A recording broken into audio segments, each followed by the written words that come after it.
What's up, guys? Welcome back to Skosan Unplugged.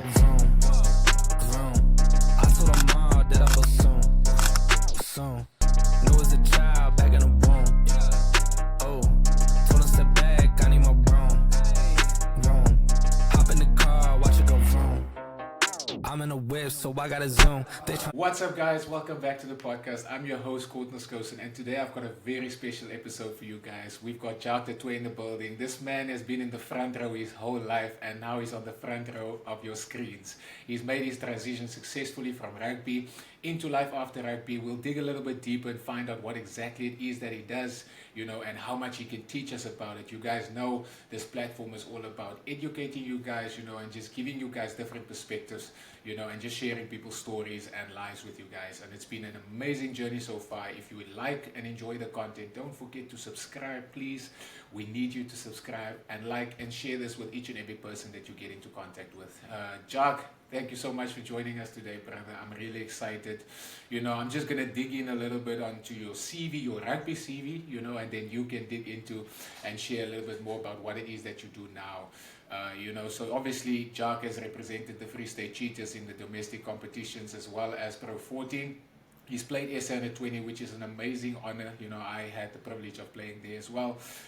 He won the Currie Cup with the Cheetahs in 2016 and 2019 as well, so the man knows how to win a cup and bring it back home. And then also later on, he joined the Southern Kings, played for, overseas at Bath, and then finished up at Zebre Parma, if I'm not mistaken. Jacques, you can maybe just correct me if I'm making any mistakes. Jacques, I just want to start off. First of all, I always, ask the guests, how you doing? Genuinely, how are you? Before I answer, I just want to say thank you so much for inviting me, man. It's great to hop on this podcast. I've been following your journey as well while you're playing rugby. So yeah, really admire it and honored to be here. And to answer your question, it is well with me, man. I'm really in a good space now. Compared to where I was when I stopped playing.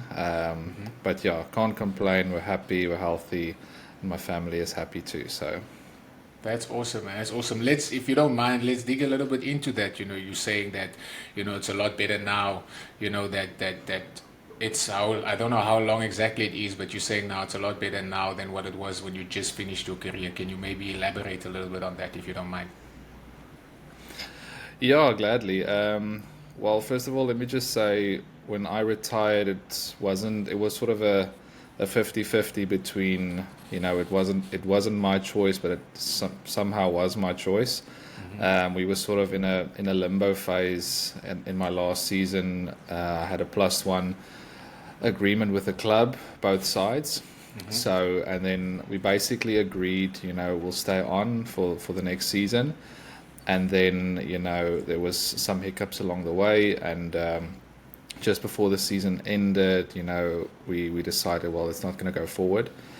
And at that stage, as you know, like contracting season starts early, and at that stage, most of the budgets were spent. So we were sort of in this limbo between, do we wait for a possible contract injury cover to come up? Could be a month, could be 6 months. Or do we just say, listen, I'm 30 years old now, we've got 2 kids, we've been away from family for, almost 3 years, so is it time to come back? And, rugby is going to end eventually, so might as well, get the front foot and start something, because as you would know, like starting something from scratch, it takes time to build. So we made that call to say, listen, okay, well, technically, you can go on and find a club if you wanted to, but it's not a bad call to make, to say, listen, let's just get this underway. And along with that, it wasn't easy, and the whole transition is probably the most difficult thing that I've been through in my short 31 years, because we fall in love with this sport, and we link our whole identity to it, and it's all that we want to do since we could catch a ball. And you live out your dream, you see the world, and now all of a sudden, eventually, like you don't do it anymore, and now you're faced with this new, who am I now? Like what do I do now? What am I good in now? Yeah. So yeah, in that sense, it was a very difficult sort of time and transition to make. But as the months went on, as time goes by, slowly became better. And as I said, now in a good space. That's awesome, man. That's awesome. And if I'm not mistaken, you're into digital marketing now. That's the space that you're moving in now. Yeah, that's the space I'm in. It's a space that really excited me for a couple of years now, ever since my wife moved into that industry or just after we got married. It's not something that I studied for. I finished a BCom law degree, and I always thought I would move into that sort of direction. But yeah, it didn't really excite me or fascinate me. Although I did take my first job after rugby in a compliance role, because that's all I was qualified to do according to my degree. So I gave it a chance, but ultimately, I couldn't see myself doing that long term, and eventually started, first of all, skilling myself up with resources, and eventually started doing freelance projects on the side to just build up some kind of portfolio to eventually move into this industry in a paying role. And yeah, it's been really fulfilling. It's definitely my line of interest, and it's what excites me. So I definitely see myself in this industry long term. No, that's cool, man. Like, obviously, I've reached out to you on LinkedIn of all platforms, so it just goes to show that, like, that's where, and that's probably where, you spend most of your time. But I mean, we'll dig into that a little bit later. I wanted to start off another question first before we dig into that is, if you had to introduce yourself today, are you still a rugby player at heart, or would you introduce yourself as a digital marketer?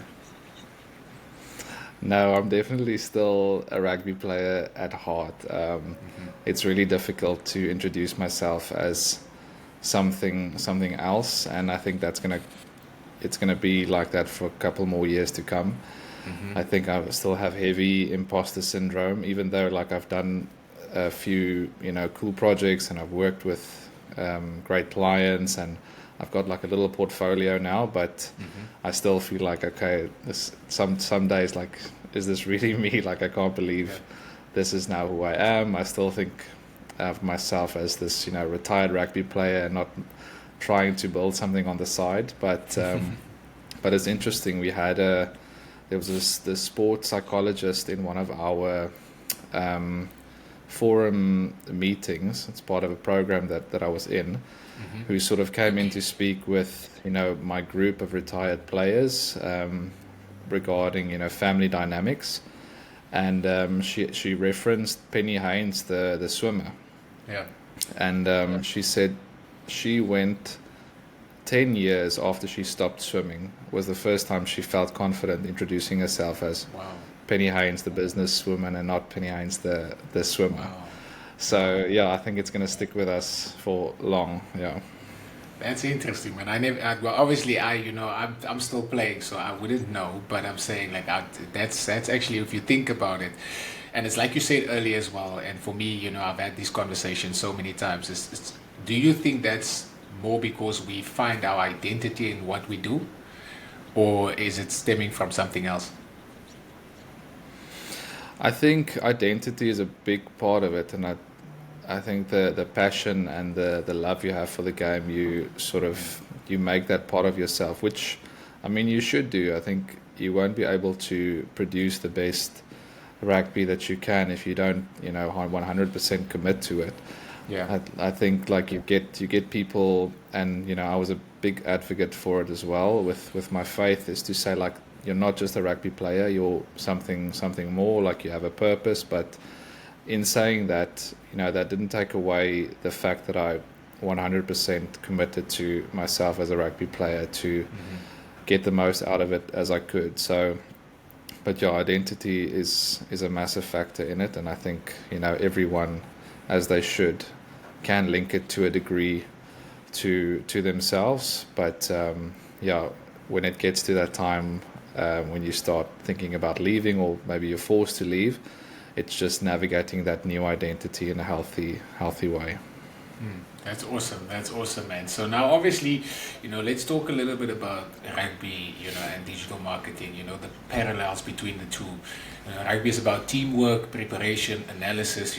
How do those skills translate, to your approach, when it comes to digital marketing? Yeah, that's actually it's fascinating how I went from thinking, okay, well now I need to work. I don't have any work experience. To just framing it differently to say, well, actually, I do have work experience. You play rugby professionally and you're exposed to, pressure environments. You also do your analysis, your planning, your opposition, review. And I think seeing that in a business space, it's very similar, but very different. But I think you get like what I'm trying to say is that, what rugby taught us shouldn't be thought of as like, we're never going to use those skills that we picked up there, because it is transferable. Flip van der Merwe actually said this in a podcast as well, is the soft skills that you learn while you play rugby. You get to gel with and work with different people. You need to link up with them, mentally, emotionally, to get the best output as a team. And I think that's the biggest sort of advantage for me, is to be able to connect with people on that level and, understand how they think, and not think, what the end goal is, but to think about the person and how we can reach the end goal together. Staying with the rugby, and digital marketing being similar, or, using those skills similarly. You have a game plan when you're going onto the field. You prepare, you watch your opposition, you make sure that you have a game plan when you go in, how you're going to win them. But now this is now for clients in your space. So this is you looking at potential clients, seeing what your competitors are doing, and then creating a game plan for you to secure that client, to get them onto your portfolio. Is there a practical example or like kind of an approach that you have that you can share, of how you do this? Yeah, I think there's a principle that my wife usually brings up, and I see it in her agency space as well, is they call it like a 80-20 rule. And I think if I had to summarize that, basically you spend 80% of your time on things that are proven to work and that have worked in the past, and 20% of your time and resources, testing new things. Initially, when I started, dabbling in this thing and trying to get new projects on the go, get new clients, I thought like this whole industry is just creativity, and you need to get new strategies, new ideas. But the longer I've been in the game, the more I realized like there's principles and strategies that will stand the test of time. So, don't fix something that's not broken. You can improve what's already there, but you don't need to reinvent the wheel with a lot of things. Yeah. So I think in that sense, it's not about, trying to find a magic new way of doing things. It's about seeing what's already worked for the past 3, 5, 10 years for what you want to achieve, and then just applying that in your own style, if I can say it like that. Do you miss rugby? And then what do you now get from digital marketing that rugby didn't give you? Yeah, I definitely miss rugby. I think I'll always miss it. But I think I'm at a much better place now when it comes to actually watching, because for more than a year I didn't really want to turn on the television or watch the games, because you've got your old mates still playing, and you always think what if, and so that in that sense it was difficult to sort of move on, if that makes sense. And for a long time I was trying to just separate myself and say, okay, well, I'm no longer a rugby player, I must just find my new thing and get good in that thing and just forget about it. But looking back, like, that was the worst thing that I could have done. The moment I sort of just accepted, that is part of me and always will be a part of me, and that can become, my unique selling point, if that makes sense.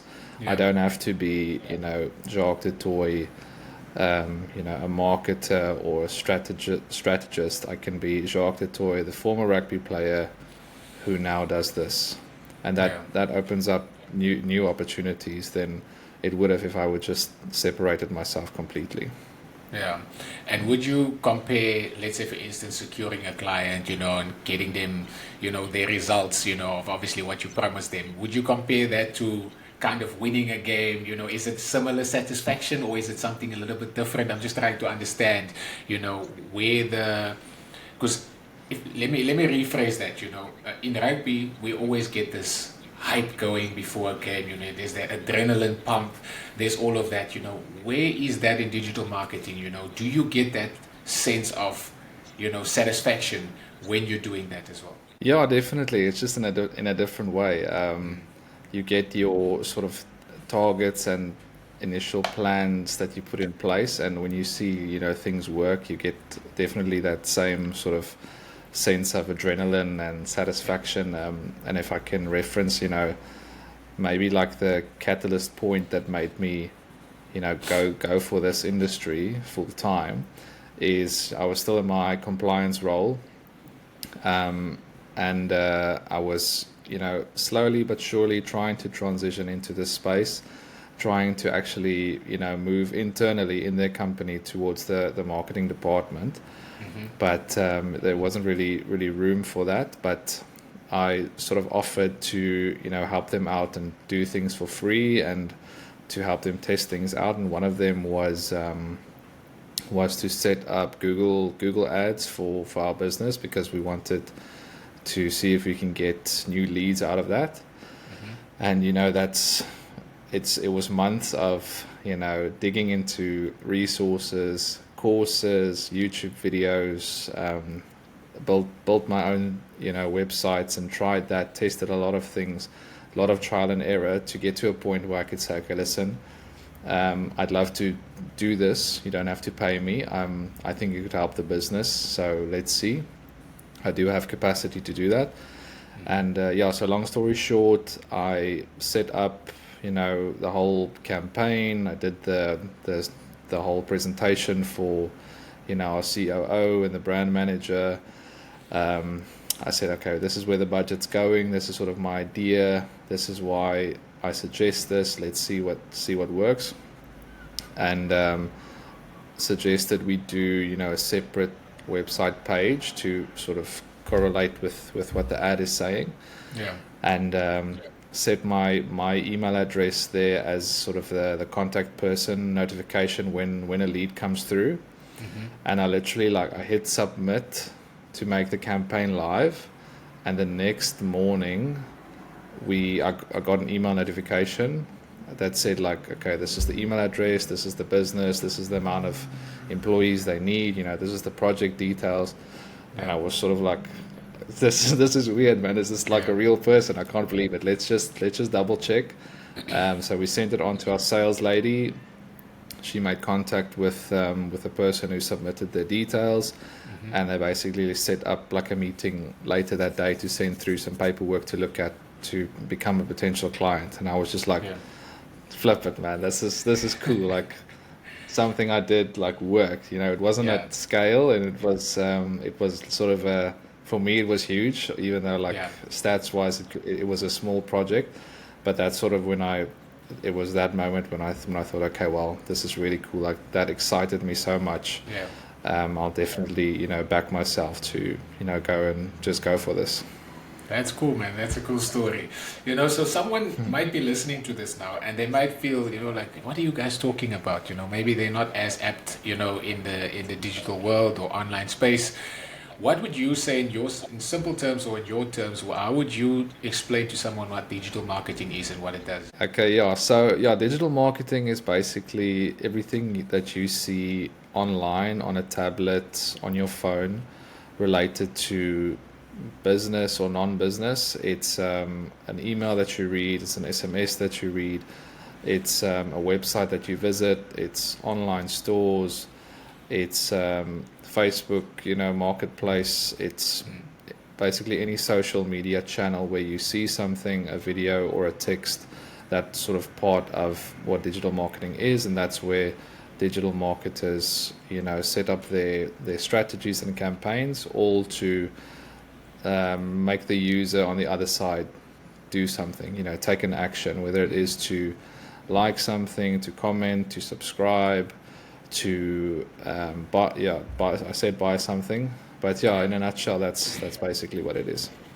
Yeah, and then obviously now, if someone's sitting like, who would you say digital marketing is for? Is it just for big brands?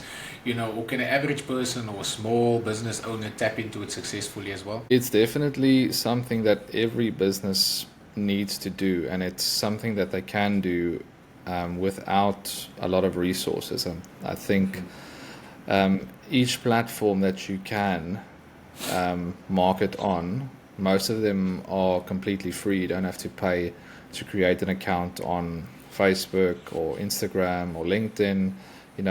Everything is free to just set up a profile, and it's a platform where you can show people what you do, and you need to show them how you can help them, or what products you can offer them to make their lives better or solve their problems. And it's fascinating like how things have changed over the years, but you don't need to be spending additional money on paid advertising anymore if your content that you put out there is relevant and people can resonate with it, because all the algorithms are so advanced now to push relevant things to relevant people. So if you can focus on what you put out there, and it's done in a real and quality way, then you can get a lot of traction by just posting things for free.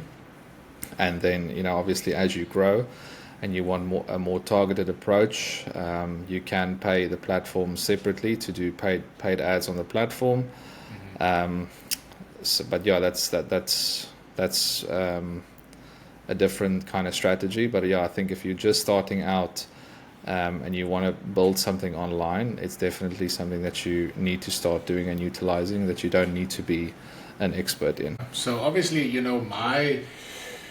not my field of expertise, but what we've been doing, my wife and I, is more in the content creation space, so that's brands reaching out to us saying, listen, we've got this X campaign that we want to do for X amount of time, we need you guys to create videos, images, content, with our products, or talking about our products or our services, and we then compensate you for that, so I'm in that space, so you obviously in the other space, and I'm trying to figure out if people are watching this and they're looking at how do I make money, from digital marketing, how would you explain that to someone? Okay, that's a good question, man. So yeah, I think from your perspective, content creation is definitely one way that you can make money out of it. It is a long game, as I'm sure like you can attest to. Because for a brand or someone to be willing to give you money to talk about their products to your audience, they probably want you to have a decent amount of people following you or watching your content. So it should make sense in that regard. So if a content creation sort of space is what you're looking for, it's your main job to just stay consistent, because followers and audiences don't grow overnight, and you need to be very vulnerable and share a lot of things to grow, to have people want to listen to what you want to say or look at what you do. So in that sense, consistency is key, and you can definitely make some money that way. The other ways is obviously to provide the actual service to someone. And when I first started this, it was actually like, it doesn't really make sense every day, because there's so many people who does this. The market is so saturated, and there's 100,000 agencies out there that can help people. But in that regard, it just sort of solidified to me that this is a service that's that people are going to need, and new businesses start every single day, and most of them need help getting their voice out there, getting their brand to grow, so that they can sell their products or services. So that's the other route to make money out of this, is to physically do the work for someone, and they pay you a salary. or you start your own independent either agency or company, and you start working as a freelancer, where you basically same thing. You offer a service for someone to either create content for them, or put out their products and services on their channels, and you get compensated for that. Awesome, man. And then obviously, you have your own company, so you went the route of having your own company and providing those services for people. What sets your approach, apart from, like you said, there's hundreds of thousands of these businesses.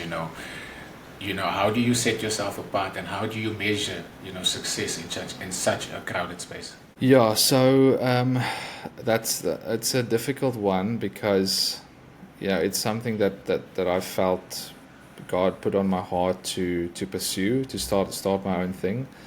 And my wife and I, decided together, this is what we're going to start. And I think, personally, it's a very rewarding thing to do, because you get to create the narrative, you get to set the prices, and you get to build sort of the life and company that you want on your own terms. But that does come with a lot of other responsibilities and risks and things. In terms of what sets us apart, I'm going to come back to when I tried to separate myself from rugby, and when I just made that link back again. I think that's sort of that'll be a unique sort of selling point for me as long as I go, because there's industries and spaces and executives that follow the sport. They watch rugby, they love rugby, and if I can resonate with someone on a personal level, in that regard, that sort of increases my chances of getting a call or getting the meeting set up, or signing them as a client. Not because I'm the most skilled guy, but because they know me, they like what I did at sport level, and they want to work with me professionally as well, because I deliver some of the results that they were looking for. So in the beginning, that was sort of my unique selling point to set us apart. And as I go on, it's you get to use your portfolio and your case studies to just give yourself more proof to say, okay, well, number one, like, this is the kind of guy I am, this is the kind of clients that I want to work with, and they feel the same. And then it's just sort of a cherry on top to know that there is social proof behind it, there are case studies, and it makes the sort of decision easier. So you said something very interesting now, and I actually want to ask you another question on that. You said earlier, when you want to grow, or you want to have a substantial amount of followers, or you're growing a platform, you have to be vulnerable, so that people can relate to you. And then you also mentioned now, when businesses and business owners and CEOs are looking at your portfolio or looking at your profile, if they feel like they can relate, they then tend to do business with you more than what they would do business with someone else. So I wanted to ask you on that, do you feel like people do business with people that they like more than what they would go with, let's say, for instance, the best people out there? So if people like you and they can relate to you, and they find that, and they can resonate with you, do you feel like that creates more success in your space? Definitely. And I think it's the same with rugby as well, man. Like, I'm sure you were in a space in your career already where on paper and according to the stats you were the better choice, but for some reason someone else played ahead of you, and that's the sort of sad part about sport and business. It's all about either perception or whether someone likes you or not. So now I think that definitely can set you apart, and it's something that people should acknowledge, because it's real. You shouldn't always focus on the stats and trying to be the best, but you need to start playing the person as well. Like it's a key part. It's a very big part of my own strategy, because I I took LinkedIn as my, main marketing source for myself, Yeah. to build an audience on there, to build sort of trust around what I do, show, some of the results I got. And again, like I'm not the best marketer out there, but I'll 100%, get opportunities that other agencies who've been in the game for years won't get, just because they weren't either committed to posting something consistently, or showing that on a personal level and not through a company page. So no, it's definitely something that people need to take seriously. And it doesn't matter, if you think people don't want to hear from you. There's a whole crowd of people that would love to hear from you, and that was sort of a turning point for me when I made that decision to commit to this fully. Is to say, well, you don't have to be a household name Springbok for people to want to listen to what you have to say or the content that you put out there. You just need to be yourself. And if you think no one wants to listen to you, there's how many billion people on this earth, man. There's probably thousands of people that would pay to hear what you have to say. 100%. So yeah. 100%. That's such a cool perspective to have. I wanted to ask you, interestingly now, what has been your most successful piece of content on LinkedIn? Like, was it something way out that you didn't expect even? Was it like some business advice, I'm an expert, I'm a this, or was it some personal story that people could relate to, and the comments started flowing in and people started engaging with it? Just for interest sake. Yeah, no, that's very interesting, man, because LinkedIn is very strange in that sense. Like, I've had posts that did really well, like analytics wise, a lot of impressions, a lot of engagement, but no new business out of it. And then I've had posts with two likes and maybe one comment, and that turned into a booked sales call with someone. Sure. So I think it's all about what do you want the end goal from the post to be, but not just now, long term. I look at it as my personal sort of case study, and to say, like, okay, well, when I have a call with someone and they've went through my profile, they can see 2 years of what I've been doing consistently. So in that sense, it makes it easier to win someone's trust and sign a new client. But to come back to your question, best performing post is a weird Facebook memory that I put on about our school days. And I literally saw, that's one of my favorite things to do, is to go and laugh at myself and my Facebook memories. But yeah, I saw that picture of us 40 days before school ended in our final year. And I used that as a visual, and I brought it back to I told the story around why we looked like that. We cut our pants in half, and we had these sleeveless jackets on. So I told a little bit about the backstory, and I linked it to old boys networking WhatsApp groups. Brought in the school into it.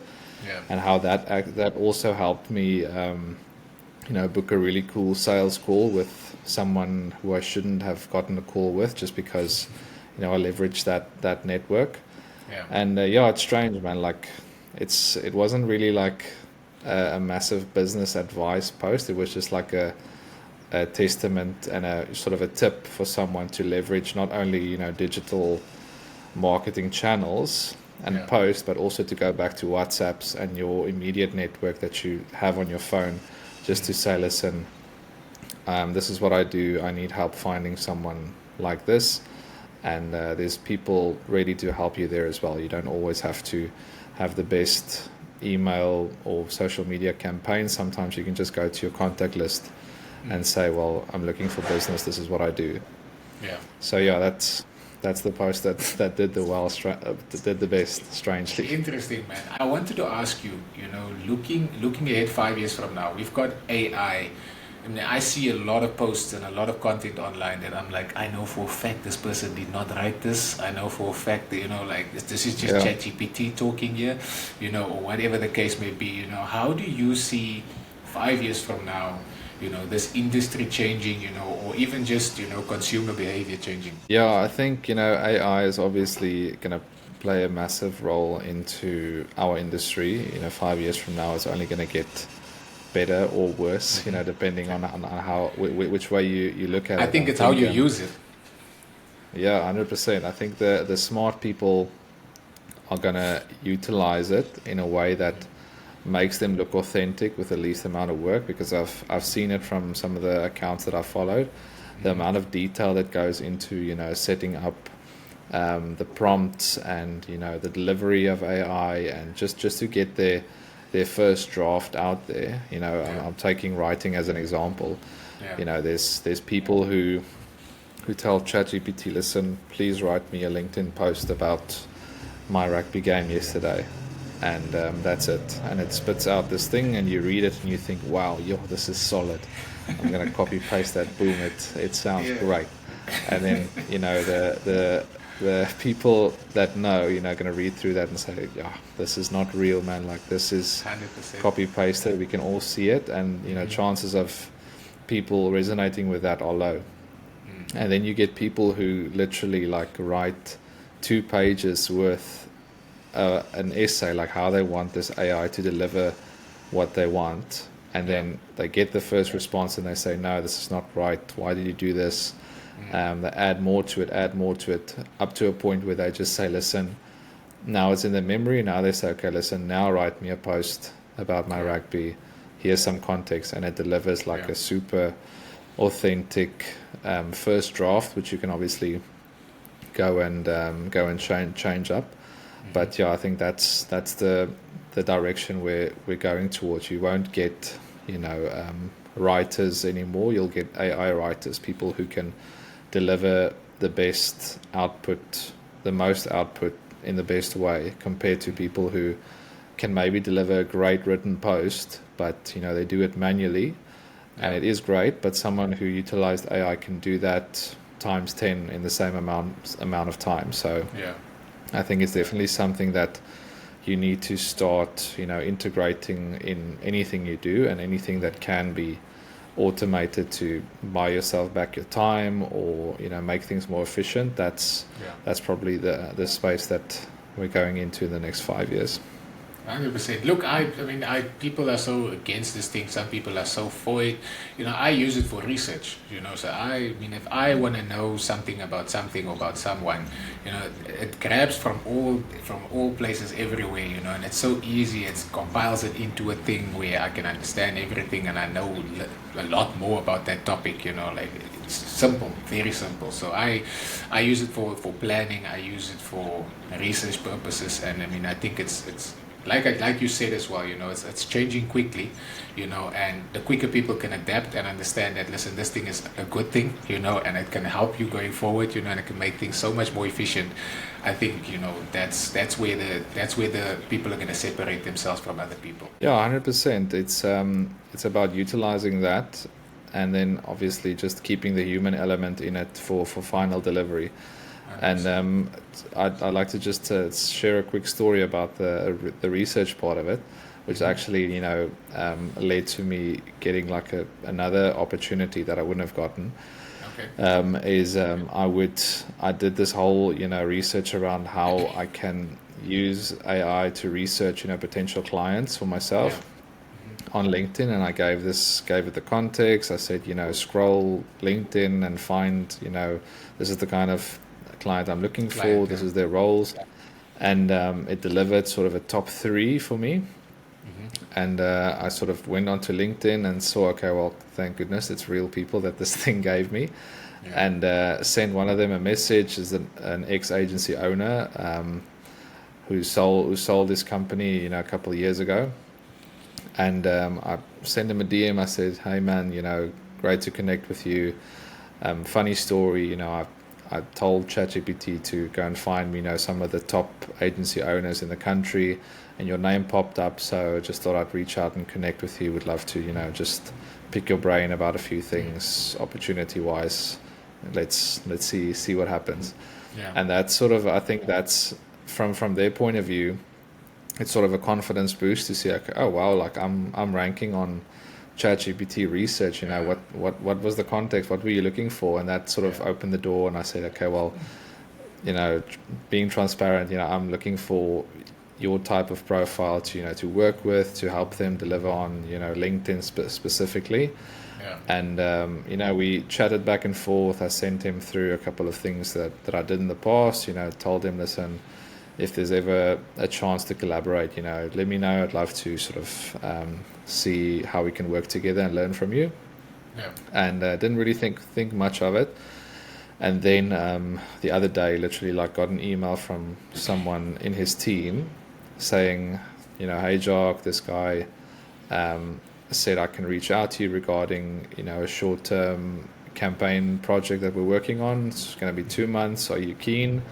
It's very urgent. And again, it just feels like I wouldn't have gotten that opportunity. And there's people there waiting to apply for jobs on LinkedIn, and they put their notifications on, and the moment they put that thing on, there's 100 applications already. And just by being personal and intentional with AI, I sort of jumped that gun and put myself in that position early on to say, okay, well, we're looking for someone with this skill set. This is the guy that is the most top of mind. He was in my inbox 2 days ago. Just send him a message. I think it can work. See, it's just about being there. 100%. It takes me to a question that I want to ask. Rugby teaches us a lot of skills, and I'm assuming that comes from you, playing rugby for so long and understanding what it takes to set, you need to be inquisitive, you need to be wanting to do more than the next person, for you to be able to play a high performance sport, which you in a high performance environment as well, where everyone's putting their metrics on the table and saying, listen, this is what I can do for you, but the ones that set themselves apart are the ones that are going the extra mile, that are doing the extra work, so I wanted to ask you a question on that, looking back, what skills outside of rugby do you wish you developed a little bit earlier? I think skills-wise, what I wish I'd done earlier while I was still playing is to, just upskill myself a little bit more. I think as a player, you have a lot of extra and off time that you can upskill yourself in a lot of things. And in the moment, we're tired and we want to enjoy our off days and off weeks and whatever, and go travel the world. And you should absolutely do that. But I think if I had to go back, I would dedicate at least one, at minimum one off day a month, just to either read up on new things or just dip my toes into new industries, see if I like this or not. Because when you stop and you don't really know what you want to do, it's easier to find what you don't want to do than it is to find what you want to do. So it's sort of a process of elimination to upskill yourself in as many things as you can, and you'll quickly identify, okay, listen, I tried accounting, numbers are boring for me, or I tried compliance, it's boring for me, or I tried creative design, not really my skill set, don't like it, but at least then. So going back, those definitely the kind of changes I would have made. Awesome, man. And then advice, if you feel like you have advice or pointers for guys who are maybe done with the game or currently thinking of transitioning, in that phase of what should I do next, how do I do next, life after rugby. What would you say to those guys, from your perspective? Obviously you walking that journey and you've been through that transition, what would you say? I would definitely say that you should be more aware of the rooms that you're in while you're playing, because we get exposed to very influential people at our games or at our functions, and again, you can either spend your whole evening talking to the same group of guys that you see every single day, or you can just take 10 minutes to ask a question to see who is that, go and ask the CEO of that company or that sponsored brand, listen man, I like your brand, it would be cool to have a coffee with you sometimes, or sometime, just to sort of get a sense of what I want to do when I retire. I would love to get your advice on a few things. And being in that space as a professional sportsman, you know, people would gladly give you their time for free, because you know they see what you deliver week in, week out. You know, that literally, like, sponsors of your club, they would definitely, you know, book out an hour of their time for you to give their advice. It sort of makes them feel important as well, I think. To say like, well, look at this is a Springbok or ex-Springbok that wants to come and speak to me. You know, it's definitely something that I would suggest players utilize, and you don't have to be a senior guy to do it. You can be a junior guy, and I see actually some of the Stormers players, the young guys, trying to do that. So it is it's good to see. So yeah, that would be my advice, to go and have conversations with you know, executives at business level, just to, again, dip your toes and, you know, see what's out there. You never know what opportunities might open up. 100%. Look, I have this thing, and I say, you know, your quality of your life is the quality of the questions you ask, you know. So if you get into rooms and you know, you ask the right questions to the right people, like if there's someone that you aspire to be like, you know, we living in a digital world nowadays. You can literally, at a tap of a button, I can search Stephen Bartlett and I can send him a DM, and I can send him a message on LinkedIn, and I can find another channel, and eventually I'm going to get a response. If I don't get a response, someone from his team I can reach out to. You know, I'll eventually find my way, you know. And I've been watching all these podcasts, and I've been watching all these things, you know, on obviously that space, because this is a space I'm moving in, you know. So, and the world has become so connected that you don't even have to, it doesn't have to be difficult. Like you said, now you went on to ChatGPT, you know, and you just put the prompt in, you know, and you found your way through, and you reached out to someone. You would have never bumped into that person at a shop, or you wouldn't even have known who they were, you know. So it's like you said, you know, like I firmly believe in that. I do it on a regular basis. I've reached out to people that I never thought I would get a response, you know, and then I get a response and I'm like, what? I never expected this, you know. Like it's cool. Like a guy, simple example, as a person, I used to look up to this one motivational speaker, Trent Shelton, and I watched all his content and all of that. I'm like, hey dude, love your content, blah blah blah. When are you coming to South Africa? Weird. 2 years down the line, guy makes his way to South Africa. He's in Joburg. The marketing agency, or the agency that booked him, they're like, listen, we've been seeing you commenting on his stuff all along. You know, we think I think it'll be a good thing for you and your wife to come through. You know, we can see you a fan of his work and all of that. I find myself getting VIP tickets, you know, for this guy. He's speaking, and then afterwards he has like almost like a one-on-one type of session and stuff like that. That's where I met the guy. This is an American guy that lives in Texas, you know, like, or, you know, wherever in America that you get. And this is just by reaching out to someone online, commenting on their stuff, you know, like people seeing, and this just shows you how the world has become so connected, you know. And I mean, it probably makes you happy to hear stuff like this, because this is the industry that you move in, you know. But like you said, you know, I think that's a very good point that you made. But also, guys shouldn't, you know, put it on the back burner, that you can also reach out to people online. Yeah, 100%, man. It's just a testament to, you know, being top of mind, and, you know, the opportunities will come through that. So yeah, you're a really cool story, man. Yeah, man. So, you know, I wanna wrap up, but there's a few more questions that I wanna ask. You know, what's the most valuable lesson that rugby taught you that you still use every single day in your business? I think the most valuable one was, you know, when I was still, you know, very young, but playing for the senior team, and, you know, wanting my shot, and why am I on the bench? I want to start. And went to our attack coach at the time, David Williams, and asked him, you know, like, what's the deal? Like, why can't I just get an opportunity? And he said, well, if you put myself and Malcolm Marx, you know, best hooker in the world, next to each other, and we ask you to pass a ball, can you pass a ball? I say, yeah. Can you both tackle? I'm like, yes.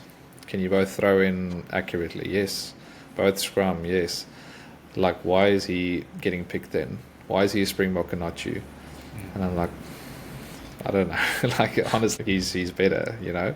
And he said, well, it's just perception. Like, he put himself, just like the guy who's playing in front of you now, you know, the most skilled guys aren't the guys, or the guys getting picked aren't the most skilled always. They don't have the best stats always, but the perception that they build around themselves and their work ethic is one that the head coach trusts to wear the starting jersey, and that's the perspective thing is the one lesson from rugby that I'm taking into business, because you don't have to have it all figured out. You just need to be perceived to have it all figured out, and you can work your way out from there. So yeah, I think that's the main thing I'm taking. Like, you don't have to be the best on paper. You can work on yourself definitely, but if you want an opportunity above someone else, you just need to change the narrative. Yeah, that's so powerful, man. And then if someone is listening today, and wanting to get into the digital marketing space, what is one practical step, that they can take after this episode to get started? So there's a lot of things that you can do. I started my journey, buying a 1,000 Rand Udemy digital marketing course online. And it's literally like 24 courses in one. It was a sort of a broad spectrum of everything that is digital marketing. Yeah. But I mean, like, I could have found all of those things free on YouTube as well. Yeah. So I think if for someone who wants to start, I think, start broad and see what it is that interests you, what it is that you like, and then find one thing and get really, really good at that one thing. Because if you're a jack of all trades, it comes into question if you can actually deliver on something specifically that we want. Yeah. And it also positions you in a place where you can charge a premium for your services, to say, listen, well, if I say I'm a marketing agency, what do you need? And they say, well, we need Facebook ads. Oh, yes, we do that. Or, yeah, okay, but we also need a website. Yeah, we can do that too. What's your prices? What's your budget? We'll accommodate you. We'll bring it to your level. Compare that to someone who says, we need some help, and we say, listen, all we do is Facebook ads for rugby clubs. Stupid example, but we don't do anything else. That's what we've been doing for 10 years. We're the best at this. These are the prices that we charge. Take it or leave it. That's sort of your positioning, but that doesn't come from day one. So again, like, if I had to give advice to someone, is to dip your toes into everything, see what works for you, see what you like doing, because that's the biggest part of it as well. Like, if it's something doesn't fascinate you or excite you, you're not gonna get the results that you want from it, and it's gonna drain you more than it fuels you. 100%. And then before I ask the last question, there's this thing I'm seeing on everyone's profiles, and maybe you can shed a little bit of light on it. Ghostwriting. What is that? Like, what is it all about? Because I know when it comes to, like, so when I take it back to music, if I'm a ghostwriter, that means no one knows me, but I'm writing music for someone. So I'm writing songs, like I'm creating the actual lyrics that they will then go and perform. So let's say, for instance, I'm Drake's ghostwriter. I'll be creating started from the bottom, now I'm here, and I'll write all the stuff, and he'll then go and record in studio, and he'll do all of that. Is it something similar, to your industry when it comes to that? Just shed a little bit of light on that. Yeah, it's basically the same. You deliver the written piece for someone, and you don't get the credit, but you do the work. And I think it's such a really cool service to offer, because it's not, some people don't like it because they feel cheated and it doesn't seem authentic. But I mean, like, ghostwriter isn't someone who writes for you. It's someone who just articulates the thoughts that you already have into something that is well formatted on the platform. So it's not about saying, I'm now Courtnall Skosan's ghostwriter, I'm gonna post for him, and because I think this will work for him. It's about me spending time with you, saying to me, listen, I have this thing that I need to grow. I don't know how to put that across on the platform. And that's where the ghostwriter comes in and says, okay, listen, let's just talk about what it is that you want. you know, share your ideas and your insights, and then you say, okay, great, I understand what you're trying to say. Now let me just say it in a way that, you know, the audience will receive get it people's to attention. take the action. Yeah. Yeah. Okay, cool, man. Cool. So finally, you know, what does success look like for Jacques Du Toit now? You know, both in life and business. What do you think is success for you now? Yeah, so success for me is being able to provide for my family and also having the freedom to spend time with them and not miss the sports days, like in the way that my dad didn't miss the sports days, to, you know, be present and not get sucked into the business too much, but to have that balance. So yeah, I think ultimately that is what success looks like to me, is to you know, be the provider, but also to be present. And yeah, it's a long road still to walk to get there. But yeah, I'm glad I chose that route and not, because it's easy to go the money route, and you know, there's always going to be money to make. And I think to sacrifice the money part of it to be present for, you know, the first 10 years of your kids' lives while they're still little and want to spend time with you, you know, that's a that's a decision that you can gladly that I gladly made. And I think that long term is going to have a great effect in our relationship as a family. And yeah, it's just going to build on that. I have this thing, and I've always said it, you know, and God knows my heart, you know, when I say this, you know, like I always said, when I'm done with the game one day, I would love to give time back to my family, you know, because I don't think people understand, and this is not a complaint. Rugby is an amazing sport to play. Sport is amazing to do for a living, right? But you miss a lot of birthdays, you miss anniversaries, you miss family gatherings, you know, because you're either traveling, you're on the other side of the world, because you're trying to maximize this thing in the shortest amount of time, you know, and then eventually, you know, you get to be normal and live life normal, you know. So it feels weird to have a weekend, you know, like to have a weekend free is not normal for us. You know, we work on, I always say, sports people work when everyone's resting, and we rest when everyone's working, you know. So I always said this, and God knows my heart, and it's something that I can relate to when you're saying, like, you would much rather do something, be happy to do it, you know, and just be able to provide for your family, but also have that quality time with your family, be able to make those special occasions, you know, because you know that maybe, you know, that was something that you couldn't do, you know, for a big part of your life or your career. I don't know how it was for you, but for me, especially in the first 2 to 3 years of my two boys, you know, I missed quite a lot, because rugby, you know, kept me busy, and it's not a bad thing. It's amazing, you know. It's created a lot of opportunities for me. But you know, I'm one person that can relate to that. You know, do something that makes you happy, that will also be able to allow you to provide for your family, you know, and also have that quality time, you know, to see and enjoy those special moments. Yeah, 100%, man. And I think, like, we, not only as men of faith, but I just think humanity in general, like, we have the tools available and the thought process to build the lives that we want. Like, we just need to be very intentional about how we do it, and just find a way to make it true, man. Like, especially with everything that's available to us now. Like, if there's something that doesn't exist now, you know, make it exist to get you the life that you want. Like, it's so